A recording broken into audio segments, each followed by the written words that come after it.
For a second time this week, D.C. Fire Chief Kenneth Ellerby was on the hot seat. Ellerby faced tough questions at a D.C. City Council oversight hearing about ambulance response times and the state of the department's fleet.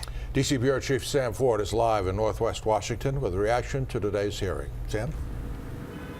Gordon, seated next to Deputy Mayor for Public Safety Paul Quander, the Fire Chief Kenneth Ellerby seemed subdued in what was a tense hearing.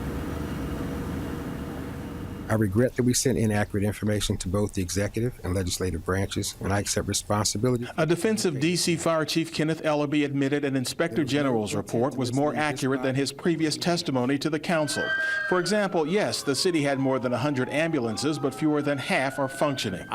Council members peppered him and Deputy Mayor for Public Safety Paul Quander with questions as public safety union reps stewed. We have incompetent managers that cannot handle their business. These people are making $400,000 a year, and they can't get ambulances where they need to go. All of this comes in the midst of a seeming frenzy after an injured D.C. police officer earlier this month had to wait 20 minutes for a Maryland ambulance when 3 nearby D.C. ambulances were not dispatched. After a no-confidence vote by the fire union against the chief, is D.C. Fire EMS falling apart? So the departments are falling apart, the city's safe, citizens are safe. We're just looking at a different approach. We also spoke to Marcus Rosenbaum, brother of New York Times journalist David Rosenbaum, whose 2006 death because of D.C. ambulance chaos led to major changes. First of all, I think things are much better than they were 7 years ago when my brother was murdered. He said his neighbors no longer are afraid to call 911 as they used to be, and he doesn't think Ellerby should resign. No, absolutely not.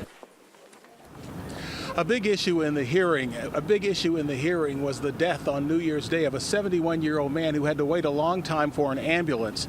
It evolved into something where Paul Quander seemed to blame the firefighters because apparently 100 of the firefighters called in sick that day, and he said they were only able to operate 28 of the city's 39 ambulances.